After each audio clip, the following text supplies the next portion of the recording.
Hello and welcome to another episode of Scott Reads Comics. Today I'm going to be covering Who's Who in the DC Universe, Update 87, number 1, published in 1987 by DC Comics. Well, we finally arrived, folks. I made it all the way through the original run of 26 Who's Who issues, and now I'm on to the updates.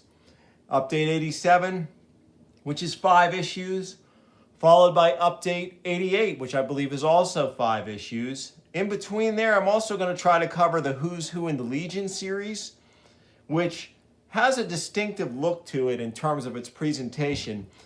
These two update sets, 87 and 88, which you'll see later, they have a consistent livery, a consistent look to the original series. There's been some changes, some updates, and we'll see those and talk about them. But we do still have our classic wraparound cover, which is really great. This one by Joe Brzezowski, and I believe inked by Dick Giordano. This one covers characters from the All-Star Squadron all the way through Catalyst. So A through the beginning of C. And actually a really nice cover by Joe Brzezowski here, a very underrated artist who did a lot of work for DC around this time. Also went by the name J.J. Birch when he radically changed his style in the late 80s on Firestorm. That was an interesting period. It was kind of interesting to see someone do that. And folks didn't really know that Joe Brzezowski was J.J. Birch. But I digress.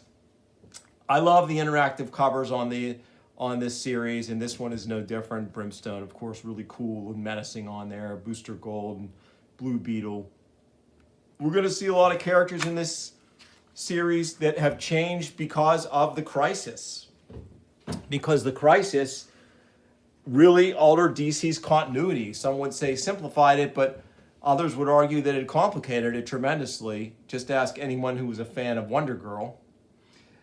But let's get started here. There's an intro from Bob Greenberger, the series editor, where he talks about the reasons for the updates and why some characters were included. Some characters were just missed out in the previous 26-issue run. Others changed radically because of the Crisis and had to be included again. I do like this weapons check column, and I wonder if it's going to continue through the series, because I haven't looked at these in a long time, so it's kind of new to me, which is nice. So we got Blue Beetle's gun. It should be Blue Beetle's BB gun. And Booster Gold's equipment. This is a little bit like the official handbook of the Marvel Universe. Not quite as detailed, but really nice. I like it. This is uncredited, but this looks like something Elliot R. Brown would have done. Of course, he's not listed here. Marvel researcher Peter Sanderson is here because he's also a DC authority as well in terms of his vast knowledge. And other than Greenberger, our credits include Mike W. Barr, Todd Klein, Paul Levitz, John Ostrander, Barbara Randall, Barbara Zakis, Len Wein, and Steve Bove on production, Anthony Tolan, colorist, Art Young, copy editor, Joe Brzezowski, and Dick Giordano cover, as I said. So let's jump in here. Of course, we don't start with the All-Stars. We start with the Young All-Stars, which is a Y, but I guess, I don't know. It doesn't matter. The librarian in me cries out. Anyway, this is fantastic art by Howard Simpson and Malcolm Jones III, who were regular series artists. And they first appeared, I think, well, some of these characters first appeared in All-Star Squadron. I think a couple of them were created for the Young All-Stars specifically. And it was a fun series. Roy Thomas behind it, of course. All things All-Star Squadron, you think of Roy Thomas. And then here is our All-Star Squadron entry. And this is, of course, I think, yeah, this is drawn by Howard Simpson and Danny Bulanati. And I wish this one had been done by Jerry Ordway, but I think he may have been working for Marvel at this time, but I'm not sure exactly. Although that shouldn't stop you from coming over and doing one entry. No matter what, this is a nice looking double page spread of the extensive All-Star Squadron cast. Look at all these characters. I won't even begin to name them. And the print is so tiny, it would be hard to even read at this point, of their names at least. First appearance, Justice League of America 193. That was their official formation. Their official formation occurred in All-Star Squadron number 1. And then the Young All-Stars, appeared in Young All-Stars #1. So, neat entry, lots of cool characters, like Sargon the Sorcerer there, just to call out one, a more obscure character. I love the Tarantula's redo of his costume, redesigned by Jerry Ordway. That was really great. Moving on, we have Amazing Grace. This is a John Byrne character for his Man of Steel Superman reboot. This is, of course, John Byrne artwork here. And her first appearance was Superman 2nd Series #3. And she is an agent of Darkseid. She has the power to manipulate minds. And here we have Amethyst, great character. I love her series. Still want to cover it on the show sometime.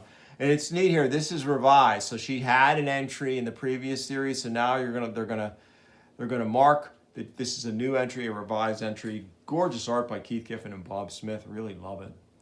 And her first appearance was technically Legion of Superheroes 298 because she was in the Amethyst preview pull-out, which was in that issue. And anyone who's watched the show a good bit will know that Legion of Superheroes 298 was my very first episode of Scott Reed's Comics. So a little bit of trivia there.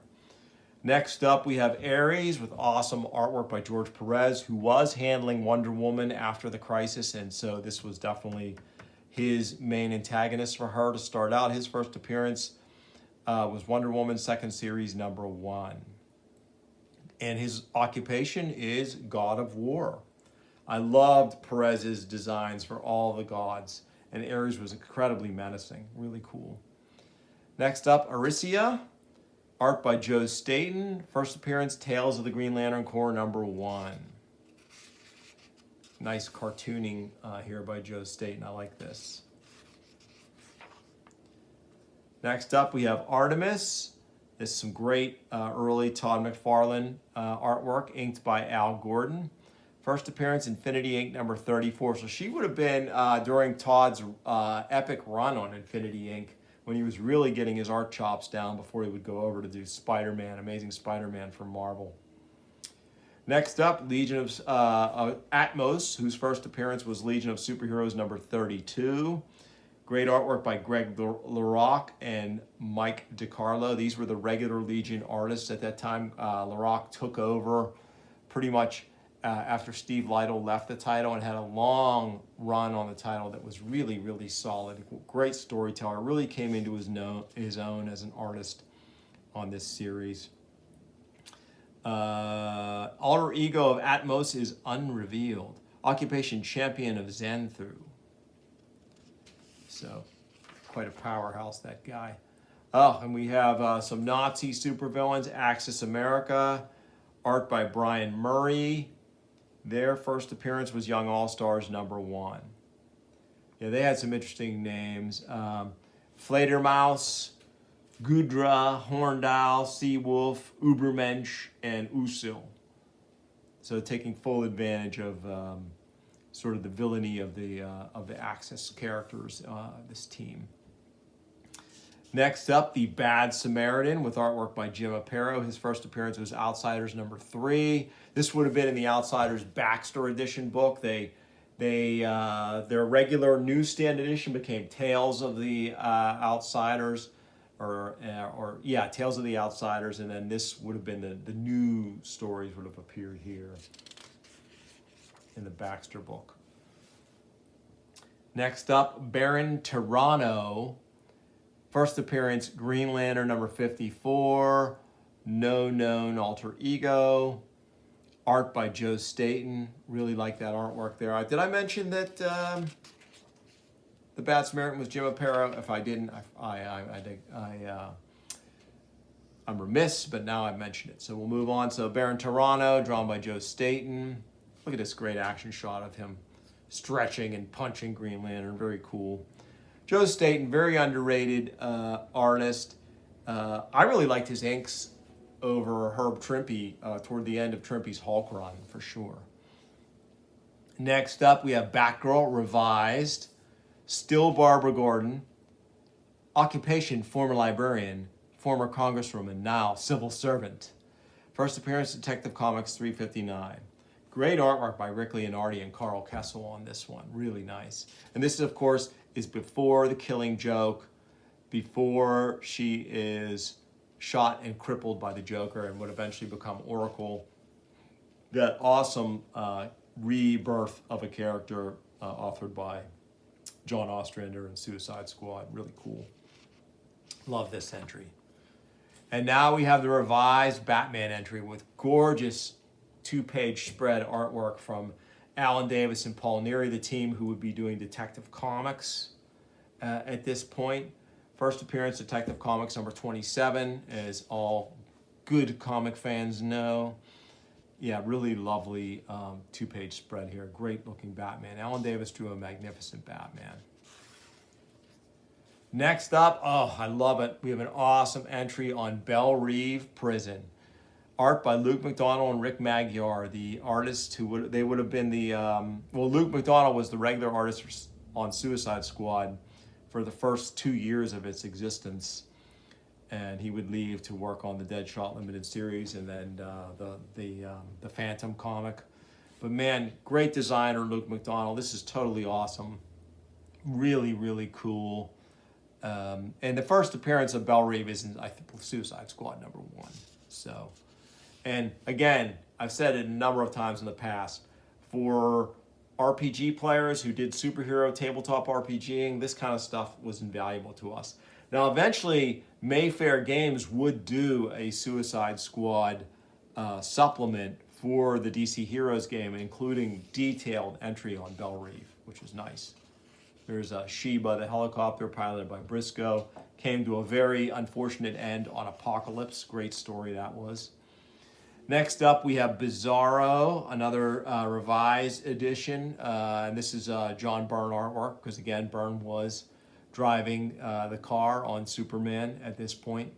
First appearance, Action Comics 254. Current version, Man of Steel number 5. Next up, we have Black Adam with awesome artwork by Tom Mandrake. I do love Tom Mandrake.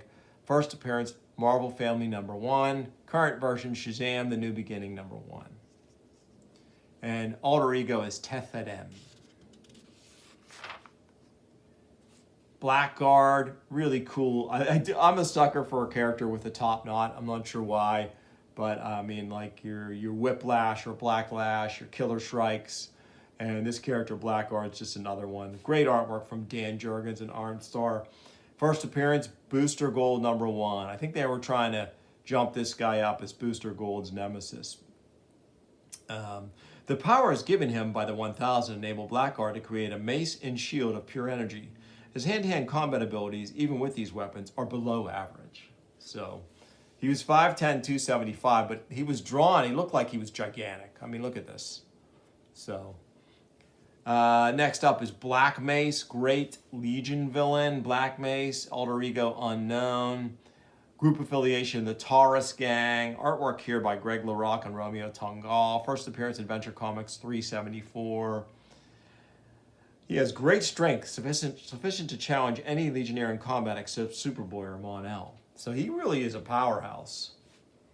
And it'd be cool to see how he would do against the Persuader. That great Fatal 5 villain. Next up, Bloodsport by John Byrne. This is another new Superman character. Byrne was busily creating new villains for Superman.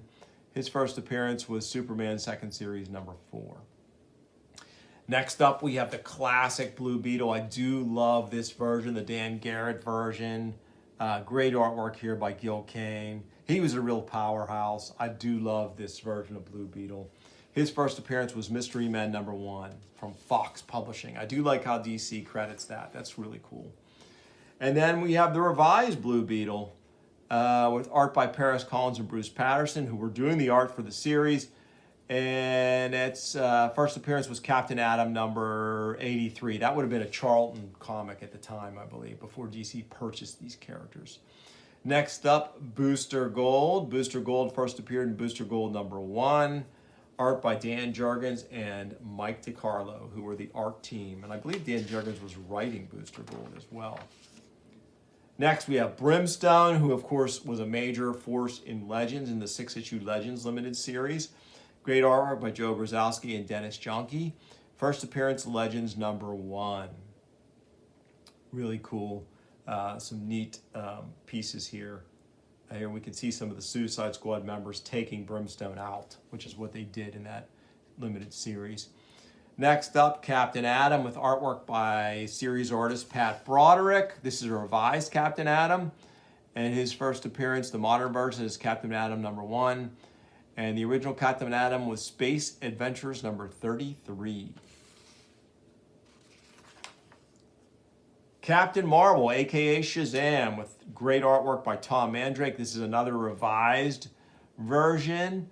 First appearance, Shazam, the New Beginning #1. And of course, the true first appearance of Captain Marvel was Wiz Comics #1. Another great Paris Collins entry with Carapax. Great looking villain. Paris Collins and Bob Lewis.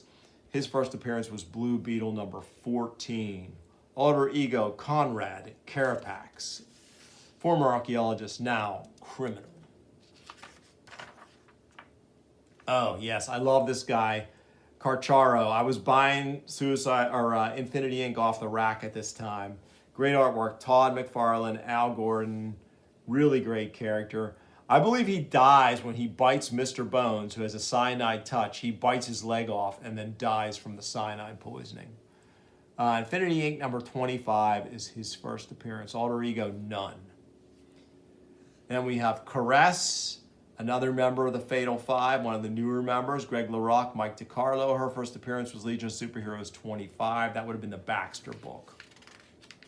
Finally, we have, another Blue Beetle. This was rife with Blue Beetle and Booster Gold villains. Catalyst. Paris Collins, Malcolm Jones III. First appearance, Blue Beetle 14. And Alter Ego Unknown.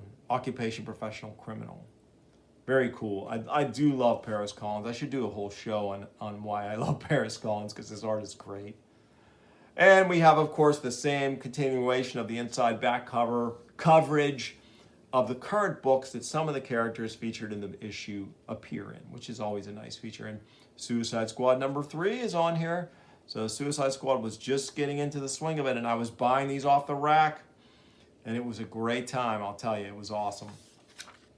And that's it, folks. That is Who's Who Update 87, Volume 1, Issue 1.